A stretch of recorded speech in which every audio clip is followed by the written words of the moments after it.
Welcome to the Itty Bitty Horror podcast with Luis and Tim.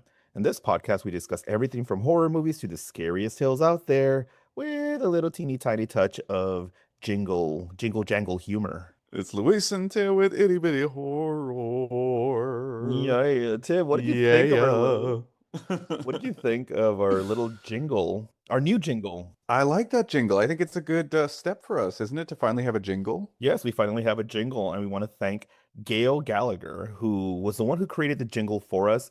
If you are interested in getting a jingle for your podcast or just want to follow you around, in life, you just want to play it like you're like the main character, we will be posting her social media handles in the show notes. So you can always contact her and, get a little jingle made for yourself. Yeah, thank you, Gail. Yeah, thank you, Gail. Well, Tim, how are you doing? I'm doing well. I'm sipping a little coffee right now in my living room, and I'm just kicking back on this Memorial Day when we're recording it. And yeah, I don't know. I'm just enjoying myself. Yeah, no, I know. We're both off today, so perfect opportunity for us to record earlier in the day versus the traditional, like, later in the evening. So I'm also drinking a coffee and not getting drunk and shit-faced like I normally Finally, do. Yeah. finally. Well, thank you, Tim, for accommodating my very busy schedule and your busy schedule as well. We're both two busy divas. Yeah, we are. Tim, do you know what we're going to be discussing today?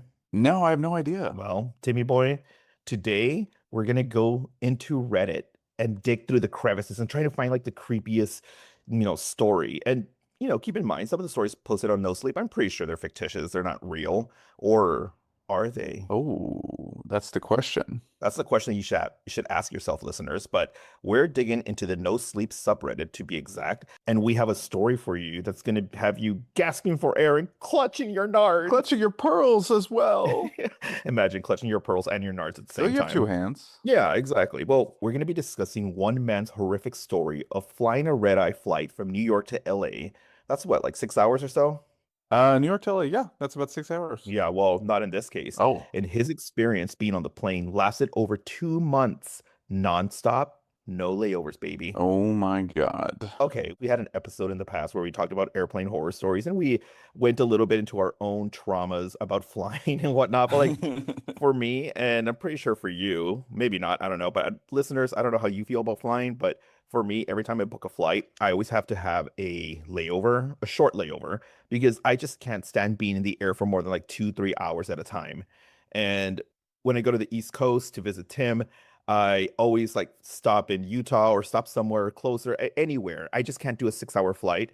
That's one of the reasons probably why I haven't gone to Hawaii yet or traveled internationally. I know. Not counting Mexico. But Charlie, our art person, he goes to like Vietnam all the Yeah, he time. flies like insanely long flights. Because to get to Southeast Asia, it takes like what, like 15 hours or something? Probably longer from what he's told me. But yeah, what is your experience with like long flights and layovers? Well, thankfully, I have not, had to do anything longer than I think 8 hours is the longest, because I got to go to Europe last year, which was very exciting, and I hadn't been before. Mhm. But yeah, outside of that, I mean, we've talked about this. Like, I hate to be in the air for a super long time. I will say though, I don't usually book layovers Mhm. because because honestly, the takeoffs is kind of the scariest bit for me. So if I multiply takeoffs, that also is a little bit rough. So I feel like I do, yeah, just tend to do a straight shot. Yeah, you're increasing your odds of, crashing into the desert and having your bones scattered all over the Southwest. No, don't describe it. So describe it. Well, Tim, now imagine flying and it lasts 2 months. Oh my God. Well, this story is in three parts, and we're going to post the links to all of the stories in the show notes. The story is called I've been flying for almost 30 hours, and the flight attendants won't stop crying. That is not what it's called. Yeah, that's the name of the subreddit. That's really what it's called. That's so funny. Yeah. Tim, are you ready to hop on a 2 month flight and see how long it takes us before we piss our pants? Ooh, better bring our peanuts. And listeners, just so you know, this is going to be a verbal reenactment of the story. So get ready, because it's going to be like Yes. a radio show, radio drama. Yes, we are actors, as you already see us as that anyway, right? Yes, Because, you know we're celebrities, yes, right? like I mentioned, I'm Winona Ryder, he's Mr. Bean. We're famous. Oh, well, I don't know about that characterization, but yeah, we're famous is a point. Yes.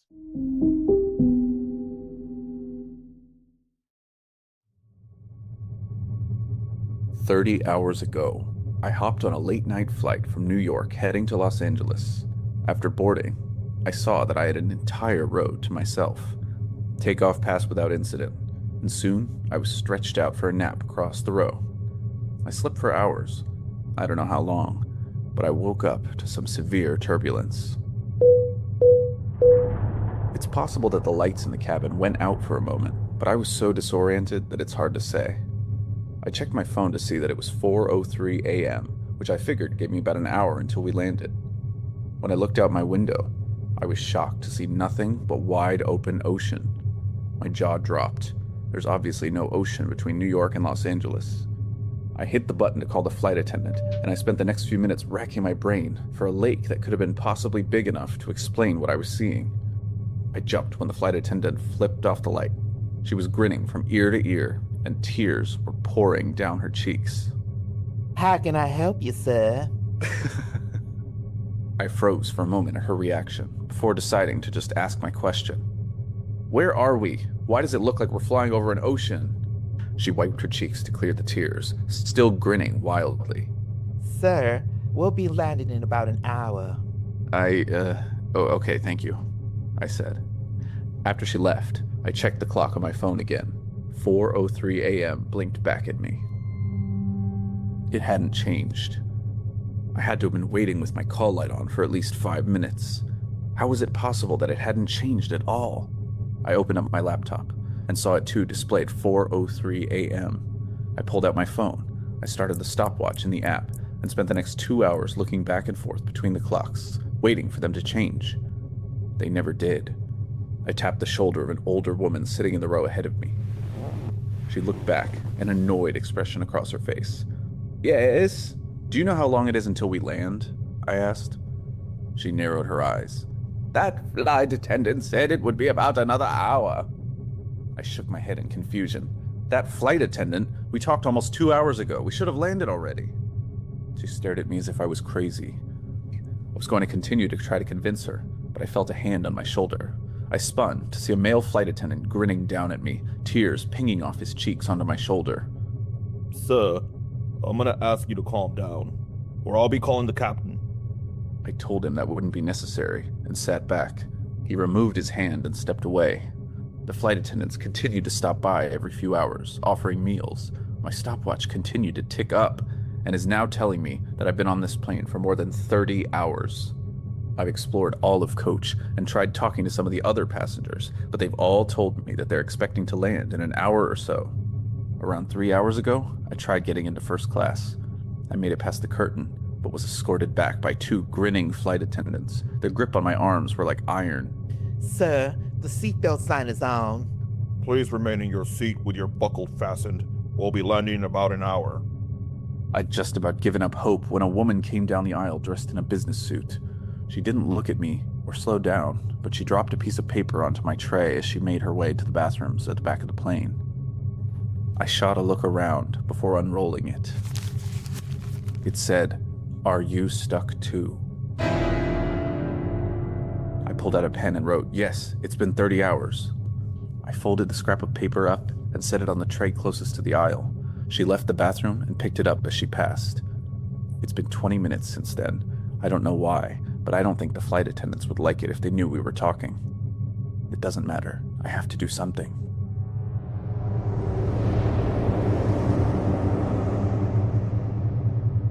A few hours after the businesswoman picked up her piece of paper with my message, she came back down the aisle and sat in the seat beside me. She bent over, trying to stay low. So you're stuck too? I kept my voice low. Yeah, my name's Jack, by the way. I'd say nice to meet you, but... She nodded. I'm Mary. You're wrong. Getting your message was by far the best thing about the past day. I spent the last day and a half thinking I was alone in this. She paused for a moment, looking up the aisle. When she spoke again, her voice was a whisper. So, Jack, you have any theories on what the hell's going on? I considered lying, but decided the truth was for the best. I think we might be dead. Mary shook her head. Maybe if it were just you or me, if this was some cosmic train to hell, why would there be 2 of us who realize what's going on? No idea. Mary pulled out her phone and handed it to me. It displayed the Wikipedia article for Flight MH370, the airline that disappeared in 2014. I read through the article carefully. There were dozens of theories trying to explain what happened. They ranged from hypoxia to suicide to aliens. Doesn't tell us much, I said. Not much other than this may have happened already. How about you? Any theories as to why anyone else can't see what's going on? We talked it over and realized one thing we had in common was that we were both fast asleep at 4:03 a.m. There's no way we were the only ones asleep at that time, though. Maybe everyone else was just napping. I don't know about you, but I was well and truly asleep. The cabin lights flicked off, and a dozen red emergency lights on the floor flicked on, casting the cabin in a red glow. The intercom crackled to life, saying, "Passengers, please return to your seats. The seatbelt sign is fastened and we may experience some turbulence. We'll be landing in about an hour." Mary froze. Should I go back? Maybe they won't notice if you're gone. But maybe they already know, and they're just trying to separate us. Mary nodded. We should stay together. That's a better idea. The intercom crackled again. "Ladies and gentlemen, I am pleased to announce the arrival of the captain. We'll all be given the opportunity to speak with him. Please remain in your seats until he calls you. If you need assistance, don't worry. A flight attendant will happily help you on your way." Sounds of passengers getting to their feet echoed from further up in the plane. We sat in silence, trying to get a look through the curtain separating us from first class. "The captain?" I asked. No idea. But it doesn't sound like they were talking about a pilot to me, did they? Nope. That's when a pungent sulfur smell hit us, so strong that I had to resist the urge to gag. It reminded me of the worst rotting eggs I'd ever smelled in my life. But the old woman sitting ahead of us didn't react. She just kept watching a movie on the back of her seat. "Don't cough," I said to Mary. We fought it for a few long seconds before giving in, coughing hard and violently. A second later, the curtain opened. Mary and I froze, staring down the now red fuselage. 4 flight attendants passed through the curtain and made their way down the row towards us, grins stretched wide across their faces. They were still crying, but this time the tears streaking their faces were darker. It's hard to say with the lighting, but it looked like blood. My eyes weren't drawn to them, though. I looked over their shoulders, at the figure standing near the front of the plane. It was a black silhouette standing behind the cockpit door. It was at least 8 feet tall and pointing towards us with a single finger. It had called us. "The bathrooms!" I shouted. We ran towards the back of the plane, the flight attendants closing in behind us. Blood dripped from their grinning cheeks onto the carpet of the plane. "The captain is here," he said in a perfect customer service voice. His grin widened as he moved towards us. We made it to the bathrooms, jumping into opposite sides. I slammed the door shut and locked it, pressing my feet against the folding center part of the door to keep it closed. They began banging on the door and pulling at the handle while I fought to keep it closed. I'm sorry, but you'll both need to speak with a captain, one of the flight attendants said. "Jack! Mary screamed. Jack, help!" A distinct snapping sound like breaking metal came from her bathroom. She continued to scream as the sounds of struggle migrated up towards the front of the plane, towards the black figure I'd seen. "Oh, no! Leave me alone, please!" I'd like to say I jumped out and fought them, that I distracted them, or something heroic. "Jack, you coward!" Wow, really making it clear. I didn't do anything heroic, and she was carried away. A few short seconds later, her screaming was cut off. That was a few hours ago, and I'm still locked in this bathroom. I keep trying to not think of what they've done with her. The thing at the front of the plane didn't seem human. I hope it didn't kill her, not after she was shouting for my help like that. I couldn't take that. I haven't heard any movement outside in a few hours, but I'm terrified to open the door. I'm far from the seat outlets, so my phone's almost dead, and I haven't eaten in way too long. If I go out there, will the flight attendants remember? What if that thing is still waiting for people? I don't have much time to make a decision, but I'll update you all here what happens next.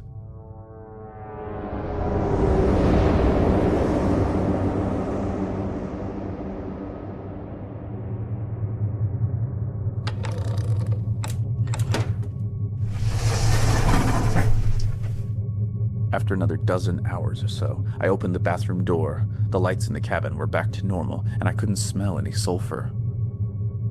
I cautiously made my way back to my seat, and I almost cried when the grinning, crying flight attendant came by offering a meal. That crappy airline food was the most delicious thing I'd ever eaten.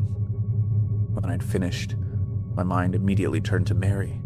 What had happened to her? I crept down the aisle towards first class, trying to keep a low profile. Surprisingly, the flight attendants were nowhere to be seen. They'd almost seemed to ignore me, almost as if they wanted me to find her. She had a row to herself and was staring down at her phone in the window seat. I slid into the aisle and shook her arm. "Mary!" I hissed. She pulled out her headphones and stared at me with a surprised expression. Yeah? What's going on? "Are you okay? What did that thing do to you? What did they do to you?" I'm sorry. Remind me, how do I know you? What do you mean? I realized with sinking horror that she had no idea who I was. I fought back tears. "Mary, how long have you been on this flight?" Well, it's 4:03 a.m., so a few hours at least. She stared at me the same way you'd look at a person claiming they were the second coming of Christ. Her tone was low and reassuring. Hey, don't worry so much. Look on the bright side. We'll be landing in about an hour. I felt an iron grip on my arm, and I looked up to see two flight attendants. Sir, this area is for first-class passengers only. You a broke bitch. It doesn't say that. They were still crying and grinning, but just with tears this time. I could still see streaks of blood staining the front of their uniforms, though. I was escorted back to my seat, where I spent the next several days. Attendants continued to stop by with food. Would you like the fish or the tamales? I would use the bathroom, and soon was going absolutely crazy with the monotony. In retrospect, those few days weren't so bad. There's a lot of content on the internet after all, even with crappy plane Wi-Fi. Now, it didn't really get bad until around 10 days later, when the Wi-Fi failed. It was sometime a week later that I lost control and began screaming for a flight attendant.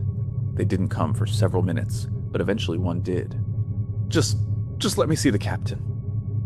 The flight attendant bent low and spoke with that same customer service voice. I'm sorry, sir. The captain has made his decision regarding you quite clear. You didn't answer his call and will, therefore, wait.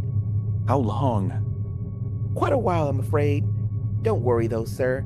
We'll be landing in about an hour. She straightened and walked away. I started making notches on various parts of the seat back to keep track of different things. One notch for each time I used the bathroom. One for each meal. One for every time I watched a movie, that sort of thing. It was hell. I watched every movie in the seat back a dozen times over. If I ever acted out badly enough, I would be escorted back to my seat by one or more flight attendants. Any attempt at conversation with other passengers was met with confusion by them. I guess it was on or around day 30 that in a moment of panic and psychosis, I broke my laptop and phone, screaming at the top of my lungs.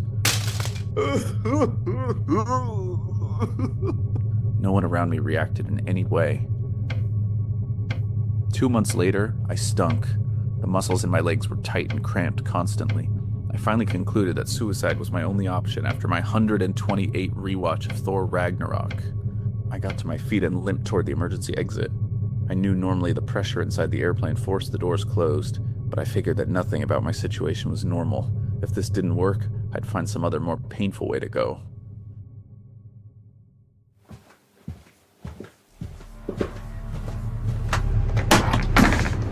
I grabbed the handle and swung it up. To my shock, the door opened easily, though no wind of any kind whipped around the cabin. It remained the standard, slightly too cold temperature that it had been for the past who knew how long. The open door called to me, a black portal out of the plane. I stared at it for a long moment, almost too long. An attendant's hand grabbed my shoulder, pulling me away. In a fit of anger and strength that surprised me, I wrenched away and jumped out of the plane. Yeah. A wind whipping past my face!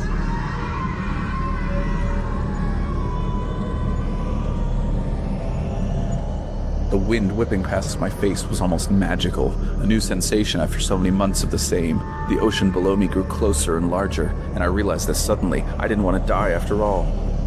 It grew larger and larger and larger until it seemed that all I could see was darkness and waves.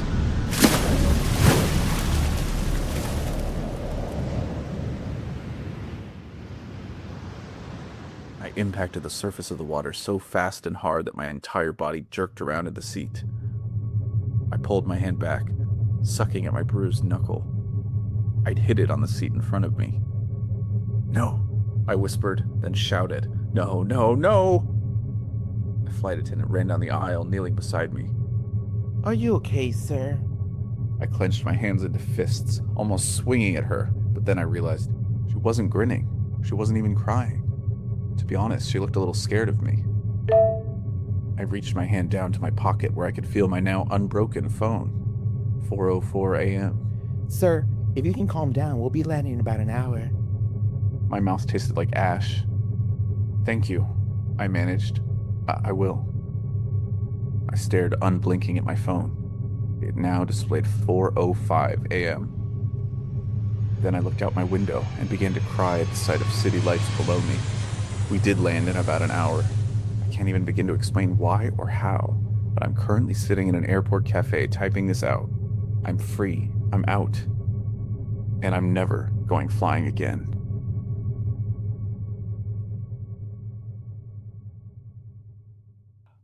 That was scary. What are you going to do with yourself? Honestly, I think about it like if you are on a plane and nobody else believes you, and the only person who believed you is taken away and brainwashed or whatever, and then you see her again, and then she's like, "Well, who the fuck are you?" Like, seriously, like put yourself in his shoes. How would you feel? Well, I was the one speaking as him through this whole goddamn episode, so I am in his shoes. How would you feel is the question. Yeah, well, now the bully has become the bullyee. Oh, so think about that. I hope you're watching this arc, everyone. Yeah, look at the little twist here. Yeah, I mean, I'm just thinking I'd be more uncomfortable with the fact that I'd be smelling like shit for 2 months. Because think about it, like, That's no different than normal. yeah, well, you're right. You are right. But no, think about it, like, if you're stuck on a plane for 2 hours and your phone is, let's say, charged, so you're keeping track, and you're like, damn, it's been 2 months, and there's nothing in the bathroom that you can do except for like take a shit and eat the airplane food or whatever.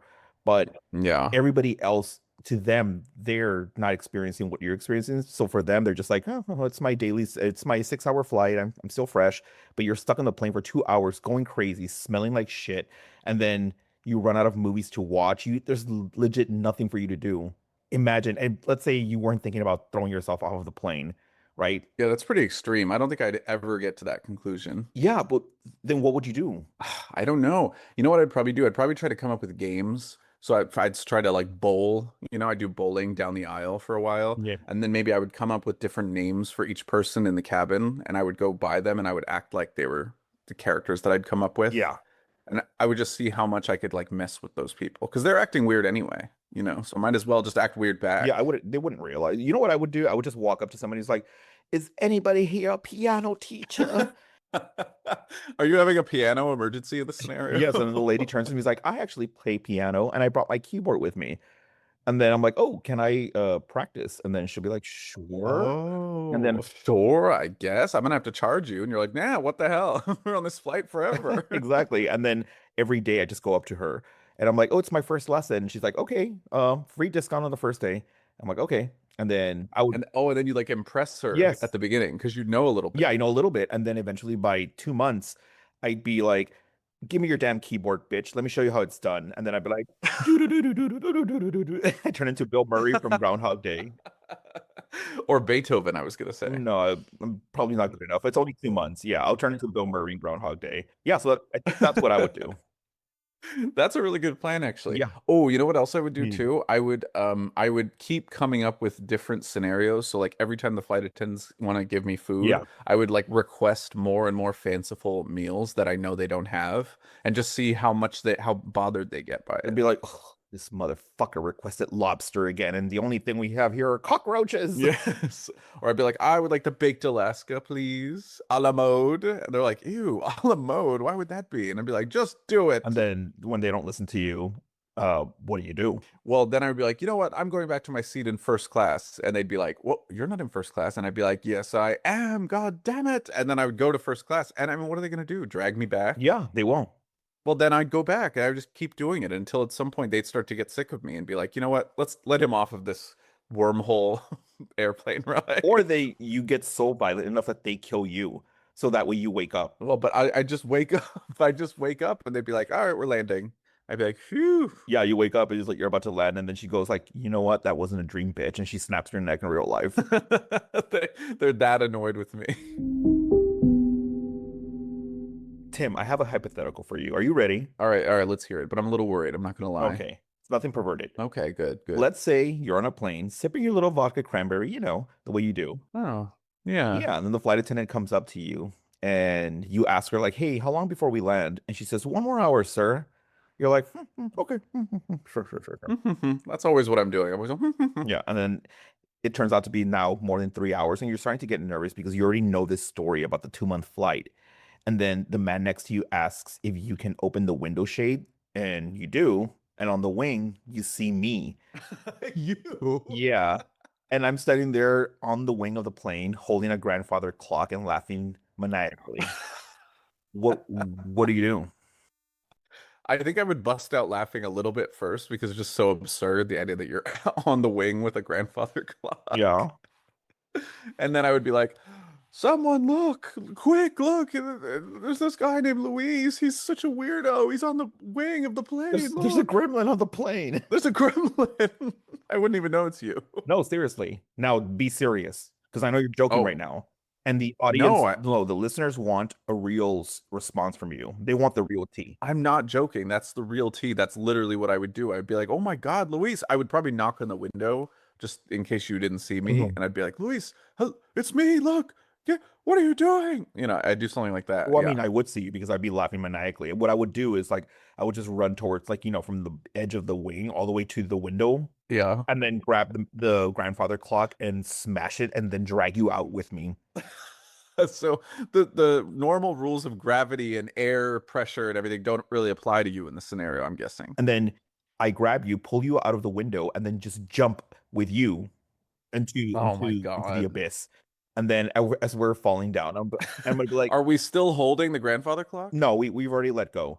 And then okay. we're holding hands, like the way the skydivers do when they hold hands, Oh, like whatever. Oh, that's nice. Yeah. And then I'm like, Tim, I have a parachute. and I could hear you, I'm guessing. Yes. The wind is not loud enough. And then I let go of you and I open my parachute and I'm floating in the air as you're falling down to to hell. Oh, what? I hate that. And then your body hits the ground and it's like splashes all over. What do you do? I guess I just splatter. I don't know. You love that scenario, don't you? Because I end up just completely destroyed. Exactly. Oh, well, that was good. Well, Timmy boy, that brings us to the end of the episode.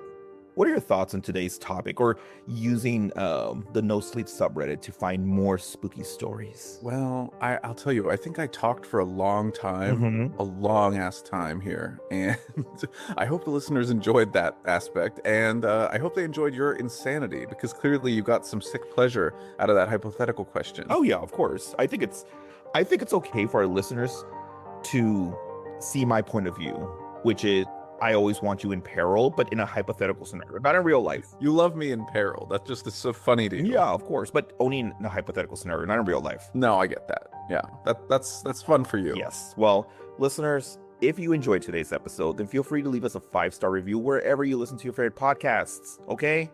All right. Did you hear? Yeah. If you'd like for us to cover a specific story or topic, then email us at ittybittyhorror@gmail.com. Oh, of course. You can yes, you can also follow us on all social media under Itty Bitty Horror. I could do that voice. I don't know what that is, but I could do that voice for something. That's a voice. You can add that to your repertoire. Yes, my little Rolodex of voices is expanding. Add it to it quick before you forget. I know. Well, Luigi, next week we're That gonna doesn't even do make sense, the transition. Well, Luigi, next week we're going to do something a little different. Again, we're always doing something a little different. Yeah. We're going to have a discussion on which of the cryptids, witches, real-life horror legends, and possibly horror movie characters that we've discussed in the past would survive in the real world. Think, what would a day in the life of the Bunny Man look like if he had to go to the post office? Sound fun, don't it? Well, Timmy boy, Do you think that listeners want to know like what the day in the life of a bunny man would look like, or I think they do. or like what if like La Llorona decided to apply for a bank loan. a bank loan? Yeah, you're right. How would that conversation go? See, it gives us a chance to explore our own creativity because we're not gonna have no script this time. We're just gonna go off of like what we think would happen. Yeah, we're going off script. Yeah, because it's like, well, we'll see how that turns out because we're two pretty dumb boys, and we need lines in front of us because we're stupid. Yeah, it's true. You couldn't even come up with the phrase "pretty dumb boys." So, Well, listeners, thanks once again, and remember, even the smallest chills can linger. long after the story ends. The following was Lewis' attempt at being like Marlon Brando by adding napkins to his mouth to see if he could do the line, "Are you okay, sir?" in a different voice. Are you okay, sir? Is that you trying to? Oh, You that's so- sound insane. Two fucking favorite napkins in my mouth. Oh no! Oh, we're going off, but I can't refuse. Anyway. Are you okay, sir? So funny that you think the voice could have just worked with you having paper Wait a minute, here, whatever. towel. It's like you developed this whole backstory for the flight attendant. You're gonna know that the person suffered a stroke. And Yeah, exactly. Anyway, all right. Did you say it? I can't remember. yeah, I did, but I'll say it again.